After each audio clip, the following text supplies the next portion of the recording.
എന്തു പറയണം എന്ന് അറിയില്ല. നെടുമങ്ങാട്ടെ 1.5 വയസ്സുള്ള കുട്ടിയെ തൻ്റെ ജീവിത പങ്കാളിയെ ഏൽപ്പിച്ചിട്ട് അവരുടെ സ്വന്തം സുഖം തേടി അവർ ആട്ടവും പാട്ടുമായി പോയി.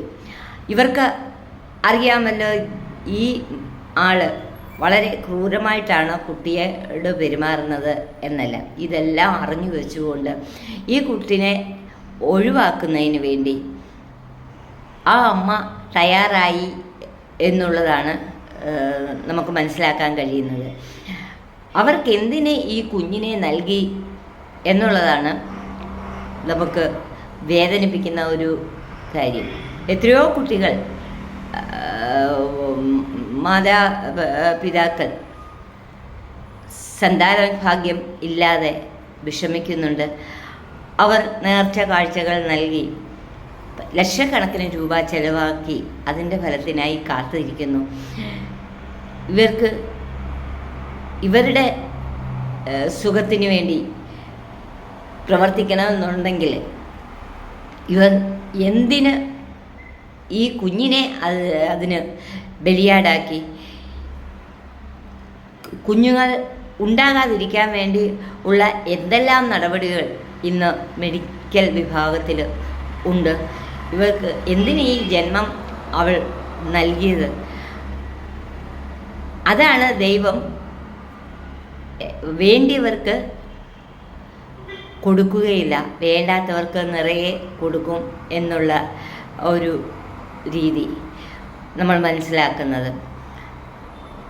നമ്മൾ എത്ര തന്നെ കേണാലും ആ ഒരു ഭാഗ്യം ലഭിക്കുക എന്ന് പറയുന്നത് നമുക്ക് ഒരു വലിയ അനുഭവമാണ്. പക്ഷേ വേണ്ടാത്തവർക്ക് ആ ഭാഗ്യം കൊടുക്കുന്നത് വളരെയധികം വിഷമം പിടിച്ച കാര്യമാണ്. ആ കുഞ്ഞിനെ ആ വീട്ടുകാർക്ക് വിട്ടുകൊടുക്കാമായിരുന്നല്ലോ. ആദ്യത്തെ ഭർത്താവിൻ്റെ വീട്ടുകാർക്ക് ആ കുഞ്ഞിനെ വിട്ടുകൊടുക്കാമായിരുന്നല്ലോ. ഇവർക്ക് വളർത്താൻ എന്തായാലും പറ്റത്തില്ല, ഇവരുടെ സൗകര്യത്തിന് അത് പറ്റത്തില്ല. എന്നാൽ അവർക്ക് വിട്ടുകൊടുക്കാമല്ലോ. ഈ രണ്ടാനച്ഛൻ്റെ അമ്മ ഇതൊന്നും അറിഞ്ഞില്ല. അവൻ വേറെയും കെട്ടി ആ കുട്ടിയെയും പീഡിപ്പിച്ച് ഒരു വഴിക്കാക്കി. ഇതൊന്നും ആ പുള്ളിക്കാരത്തി അറിഞ്ഞുമില്ല, ഒന്നും അറിഞ്ഞില്ല. പാവം, പഞ്ചപാവം. പക്ഷേ ഇതെല്ലാം ഇങ്ങനെ പെരുകുന്നത്, ഇങ്ങനെ കുറ്റകൃത്യങ്ങൾ തന്നെ ഉണ്ടാകുന്നത് നമ്മുടെ നിയമവ്യവസ്ഥയുടെ പോരായ്മ കൊണ്ട് മാത്രമാണ്.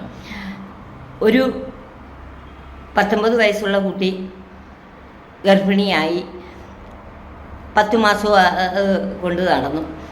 10-ാം മാസത്തിൽ അത് പ്രസവിച്ചു കഴിഞ്ഞപ്പോഴാണ് അവൾക്ക് വേണ്ടാന്ന് തോന്നിയത്.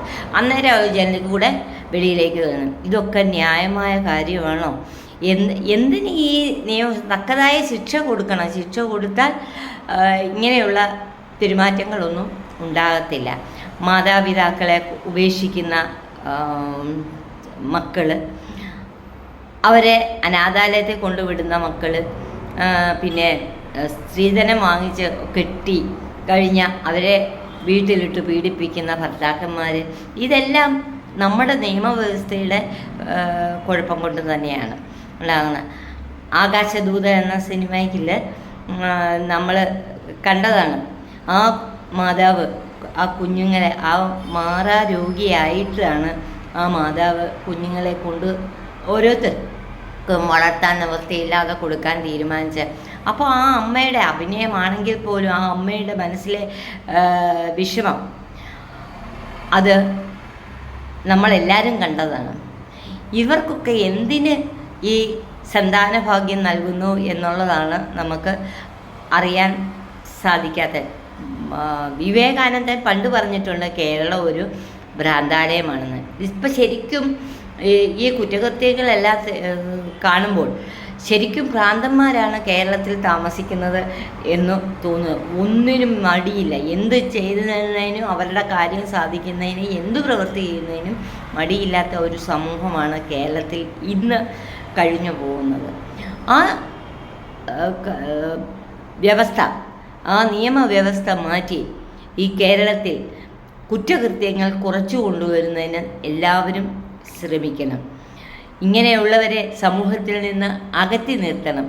അവരെ ചുമ്മാ തീറ്റിപ്പോറ്റി ഉല്ലാസയാത്ര നടത്തി കുറേ കഴിയുമ്പം ഇറക്കി വിട്ടാൽ അവരിത് തന്നെ ആവർത്തിക്കും. അതുകൊണ്ട് നമ്മളുടെ വ്യവസ്ഥ തീർത്തും മാറേണ്ടതുണ്ട്. എല്ലാവർക്കും വളരെ വേദന ഉണ്ടാക്കിയ ഒരു സംഭവമാണ് ഈ കുറ്റകൃത്യങ്ങൾ. ഇനിയും ആവർത്തിക്കാതിരിക്കട്ടെ. നല്ല ഒരു സമൂഹം കേരളത്തിൽ പടുത്തുയർത്തുന്നതിന് നമ്മുടെ നിയമവ്യവസ്ഥയ്ക്ക് സാധിക്കട്ടെ. Thank you.